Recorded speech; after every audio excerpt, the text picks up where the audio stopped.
satsang session on Sunday, the 31st October 1982, continuing Savitri, Book 1, Canto 4.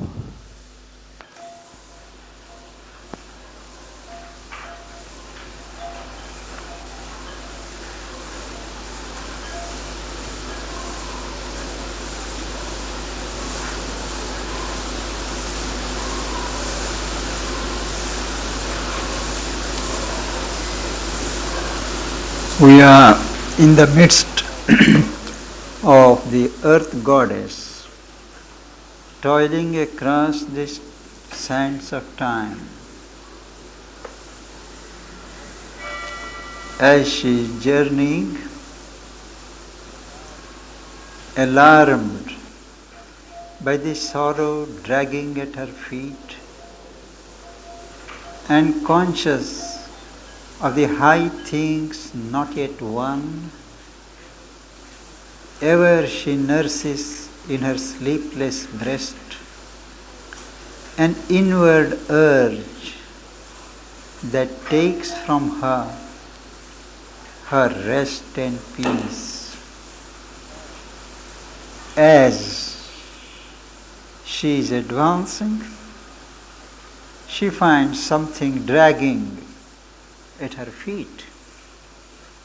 She is not able to go as smoothly, as fast as she would like.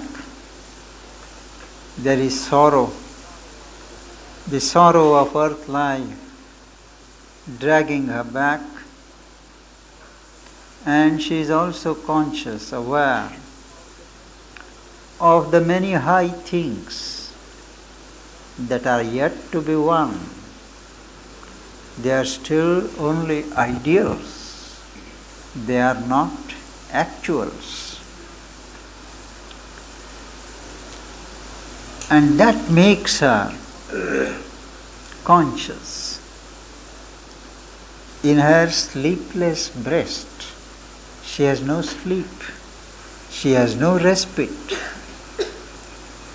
She is incessantly at work, and in her sleepless breast she nurses, she tends an inward urge.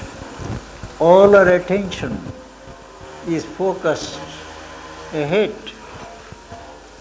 but she is nursing an inward urge.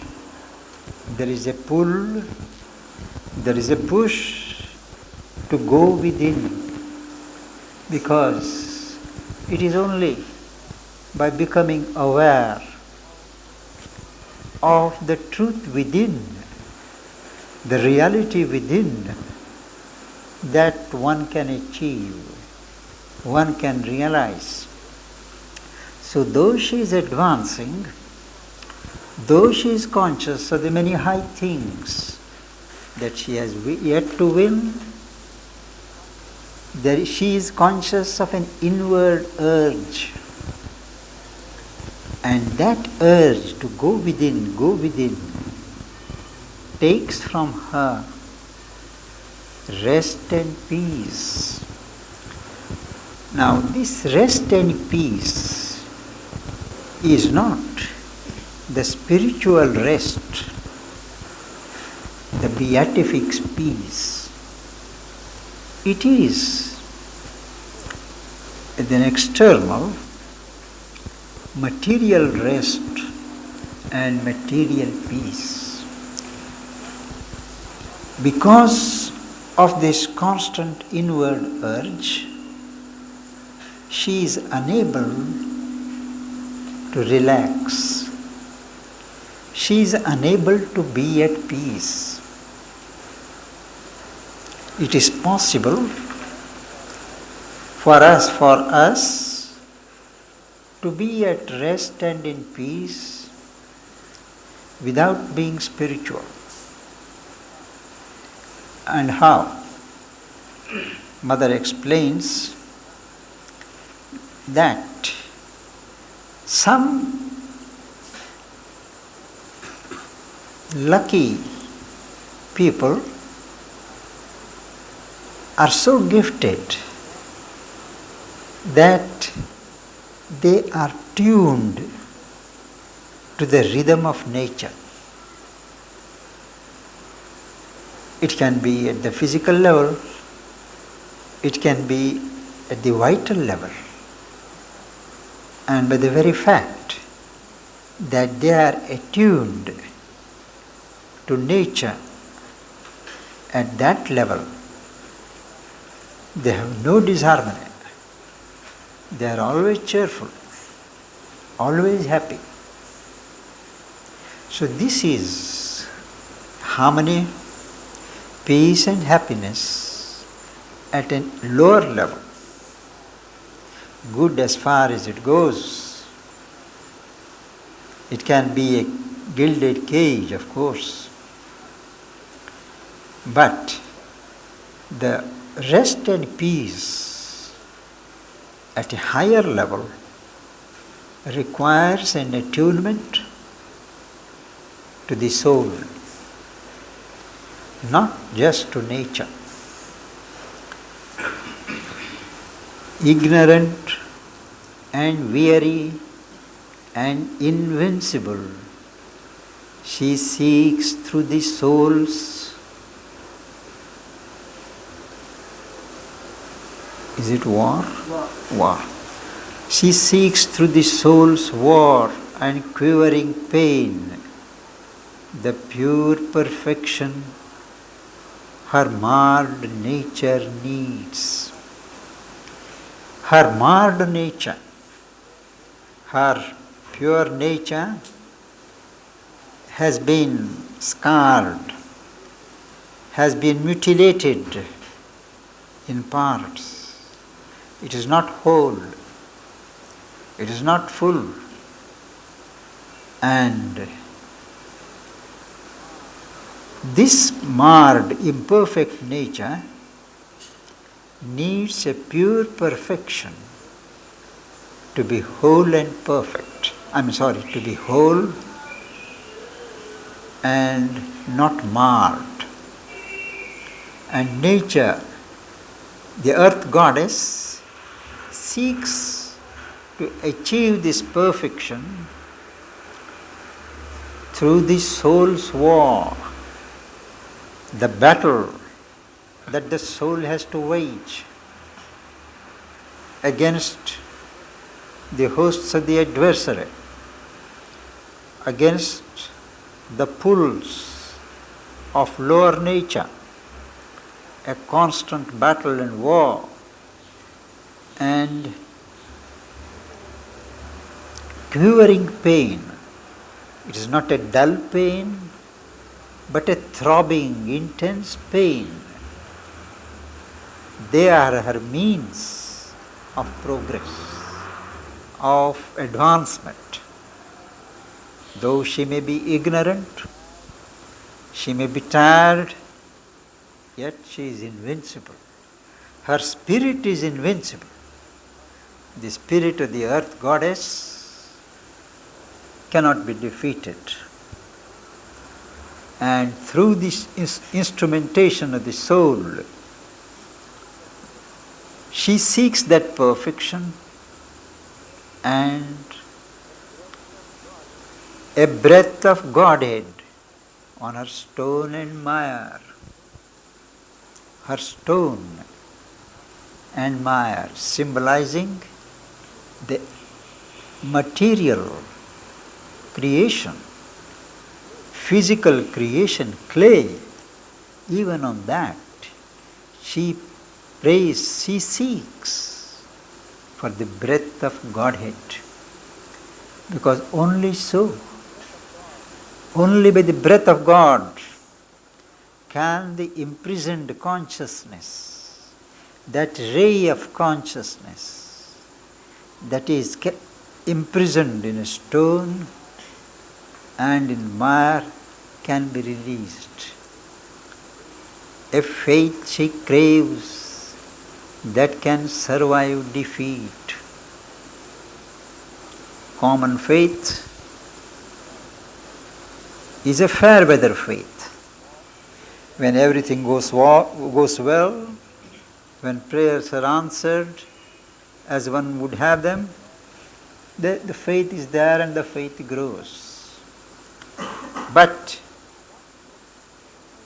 that faith which survives even a defeat, failure, that alone is a true spiritual faith. And the earth goddess craves for that faith. And more, the sureness of a love that knows not death. Earthly love, human love, is transient. It has a cause, and a thing which has a cause has an end. Any circumstance unfavorable brings an end to this terrestrial love. But she seeks for a love that knows not death and is sure of itself.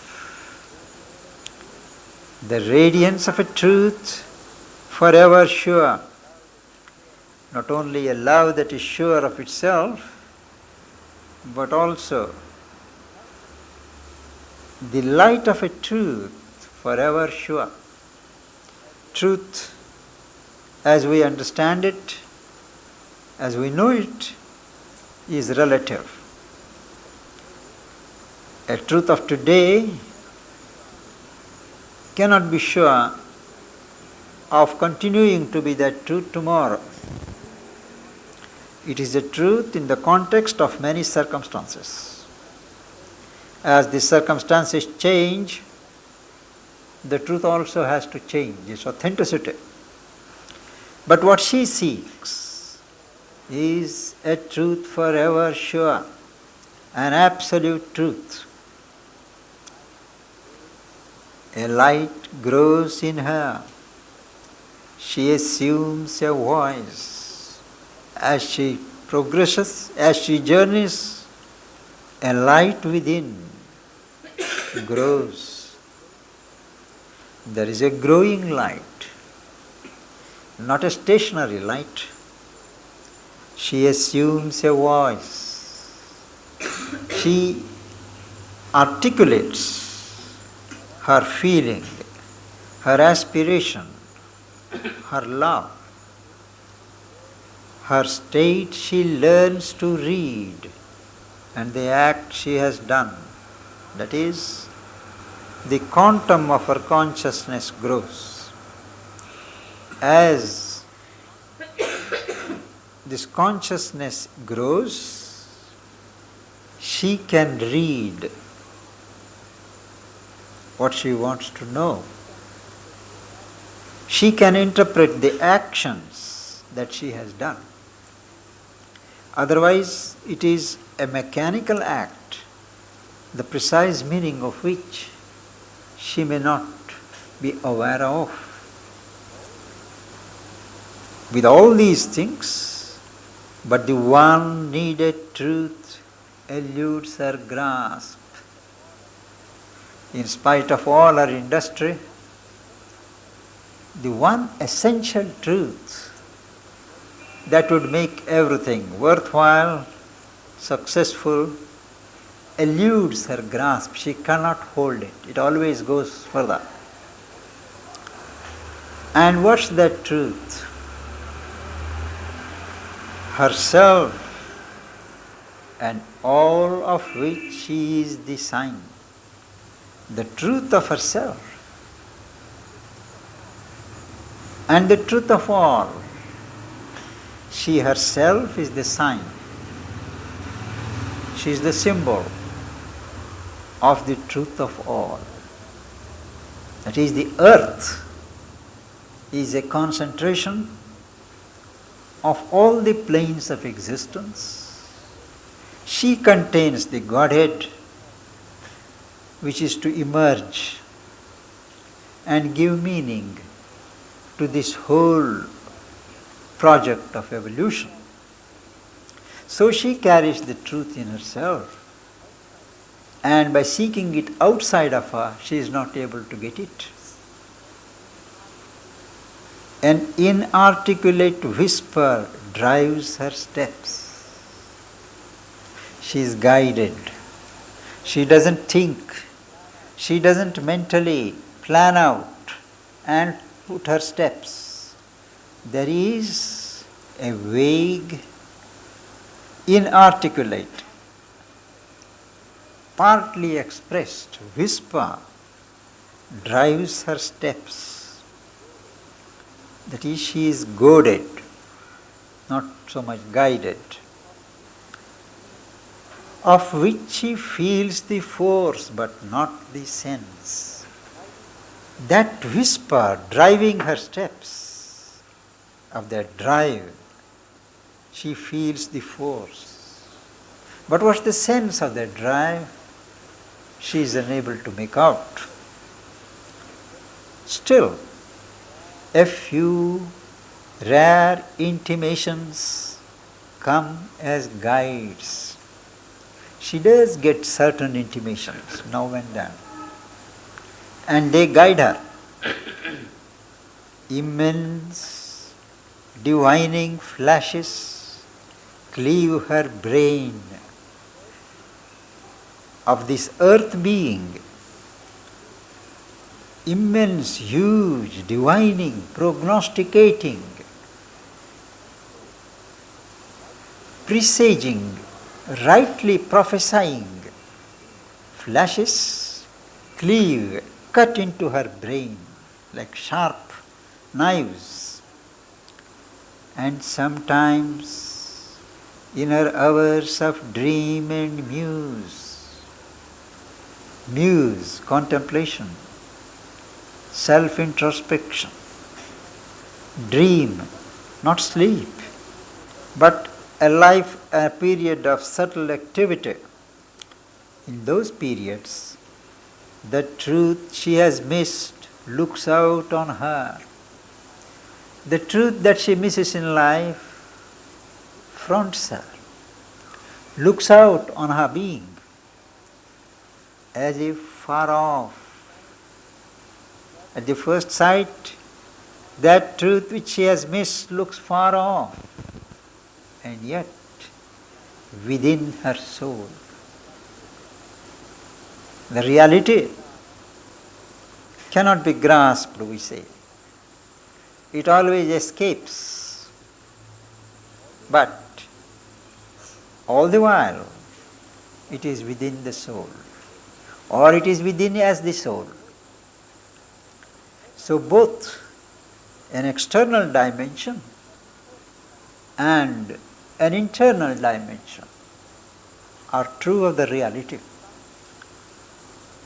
Some are so made that for them an objective search is more easy, more practicable.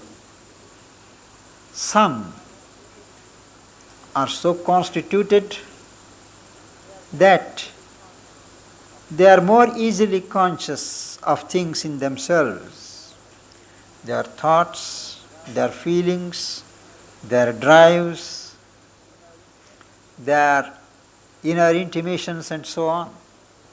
For them, the direction is inward. So both have value. One has to see which is one's inner law, the law of temperament, swabhava, as if far off and yet within her soul. A change comes near that flees from her surmise. As the journey goes on, a change appears near. But what she guesses of it, what she thinks or surmises it is, that doesn't hold good. The change flees, and ever postponed compels attempt and hope. because she sees the change on the horizon.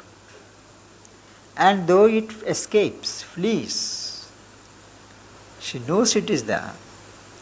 And that very fact compels her to persist in the attempt and hope for it.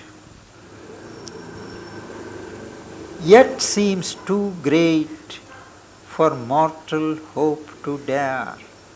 Such a change, such a transmutation looks too great for mortal hope, human hope to dare to achieve.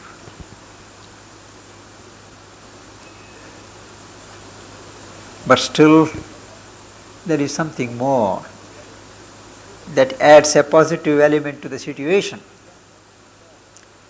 A vision meets her of supernal powers. She sees in her vision great, higher powers that draw her as if mighty kinsmen lost. They pull her towards them, and she feels they are as if they are her own kinsmen, fellow men. They are connected with each other, related to each other, powerful beings. They pull her towards themselves, and there is a strange familiarity when she glimpses them. And they not only draw, approaching with a strange, great, luminous gaze. They cast a gaze on her, on the earth goddess, and that gaze has 2 or 3 elements. It is a great, something unusual, powerful, and luminous, full of light, a lumined gaze, estranged.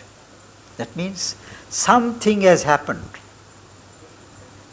by which there is a certain distance. There has been some kind of division. You may call it fall, whatever.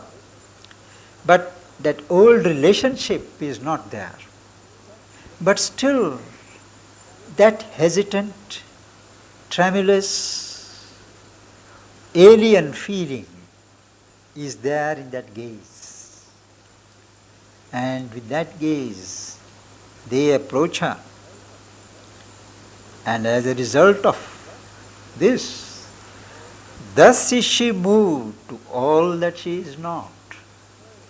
She is moved, she is impelled to reach all that she does not have, that she is not, and stretches arms to what never was hers. She is able to recollect, she is able to have hope, and stretches her arms to get, to seize what was never hers.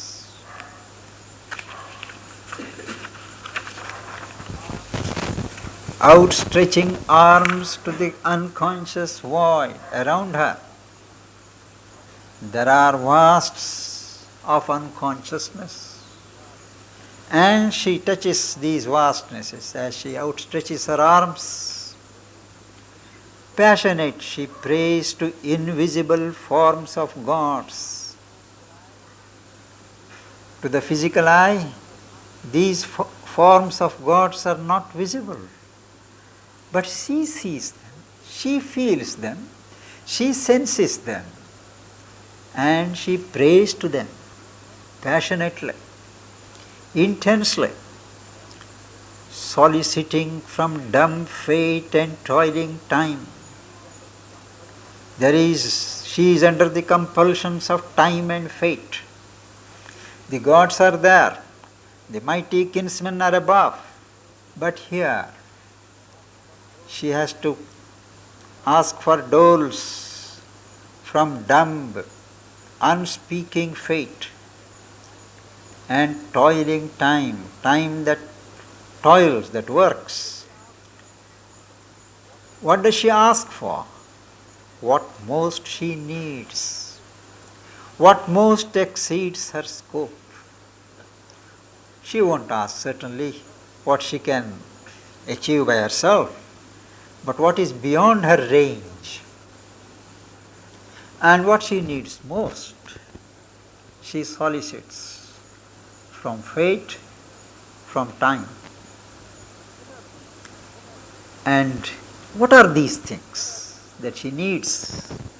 What are these things that are beyond her scope?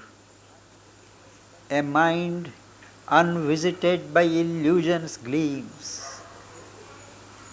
She already has a mind, but that is a mind susceptible to illusions, susceptible to the misleading lights, flashes of illusions. A will expressive of soul's deity. She already has a will expressing the vital or the life impulses. But no, she wants a will that carries the impress of the choice of the soul. A strength not forced to stumble by its speed. She already has a strength, but it is a strength that trips, that fails, that stumbles if she speeds up a little. She has to go slow. And that kind of strength is inadequate. So she prays for a strength not forced to stumble by its speed, and a joy that drags not sorrow as its shade. The earthly joy, the material or joy of material life, always has as its shadow sorrow. Where there is joy and pleasure, there is sorrow and pain. But she seeks a joy which does not drag sorrow behind it. For these she yearns. The earth goddess yearns for these and feels them destined as hers.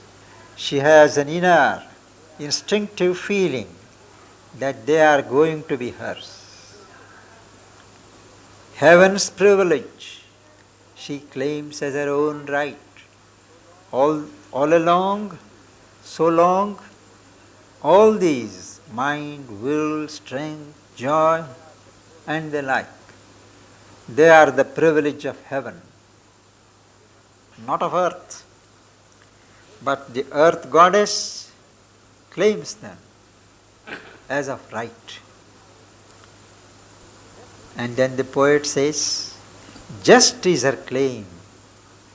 Her claim is right. The all witnessing gods approve. The gods who are overseeing the whole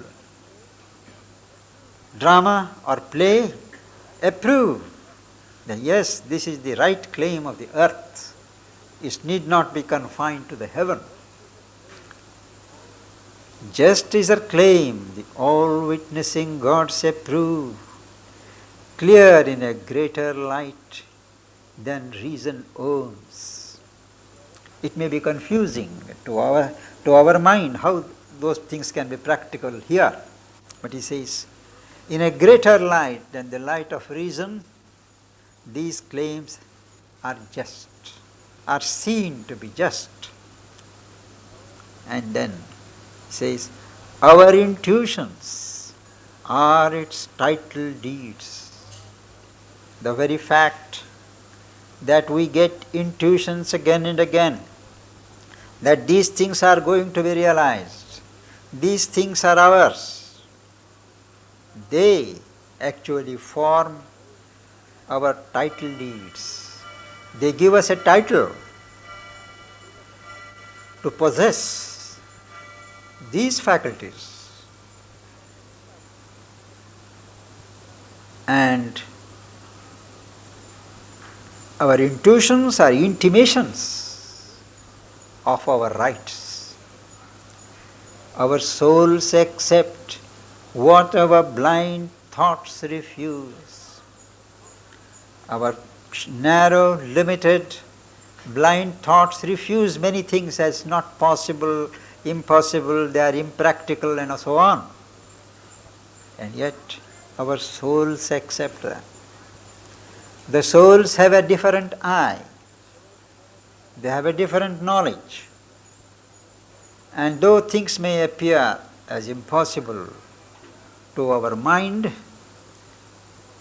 our souls accept them. Earth's winged chimeras are truth's deeds in heaven. A very well-known epigram. Chimera is a fanciful, non-existent animal with the head of a lion, the body of a goat, and the tail of a serpent. Such a thing, a creature never exists. So anything that is fancied without any reference to reality, a fanciful construction, that is a chimera. Now, like that on earth, many of us imagine many things, daydreaming. And winged chimeras, they go on adding new and new dimensions as we indulge in them. But Mother says, every imagination is a reflection of something that is somewhere, need not be on earth.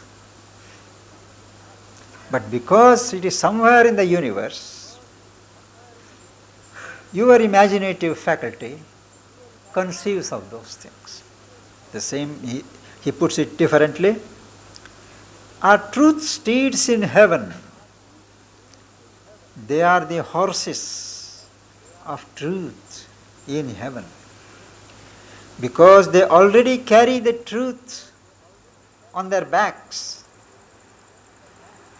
They take form as winged chimeras, flying imaginations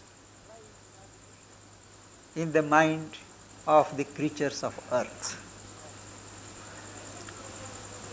So every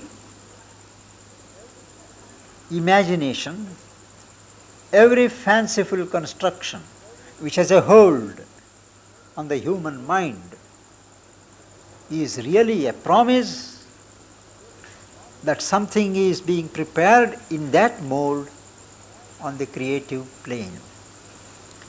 The impossible, God's sign of things to be. What we consider to be impossible, what we think to be impossible, see to be impossible, is a sign that one day it is going to be. It is a sign of God, God's sign.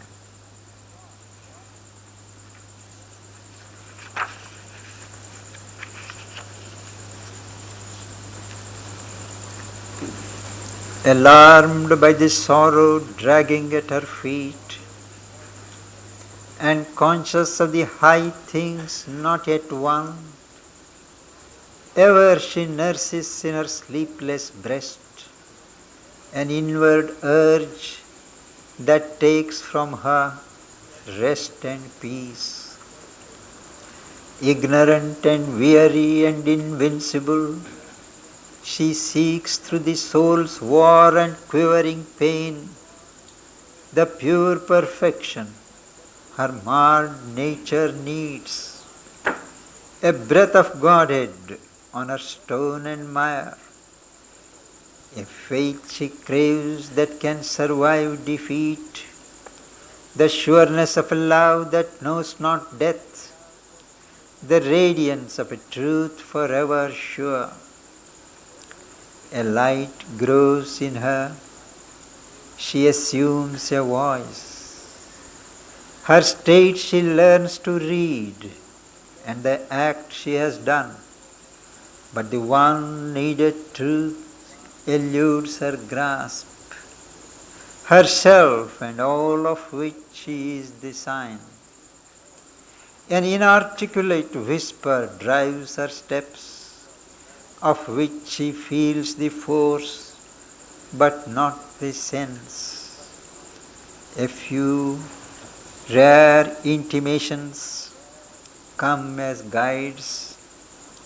Immense divining flashes cleave her brain, and sometimes in her hours of dream and muse, the truth she has missed looks out on her as if far off and yet within her soul. A change comes near that flees from her surmise, and, ever postponed, compels attempt and hope, yet seems too great for mortal hopes to dare. A vision meets her of supernal powers that draw her as if mighty kinsmen lost, approaching with a strange, great, luminous gaze. Then is she moved to all that she is not, and stretches arms to what never was hers. Outstretching arms to the unconscious void, passionate, she prays to invisible forms of gods, soliciting from dumb fate and toiling time what most she needs, what most exceeds her scope. A mind unvisited by illusions gleams, a will expressive of soul's deity, a strength not forced to stumble by its speed, a joy that drags not sorrow as its shade. For these she yearns, and feels them destined as hers. Heaven's privilege she claims as her own right. Just is her claim, the all-witnessing gods approve, clear in a greater light than reason owns. Our intuitions are its title deeds. Our souls accept what our blind thoughts refuse. Earth's winged chimeras are truth's steeds in heaven. The impossible, God's sign of things to be.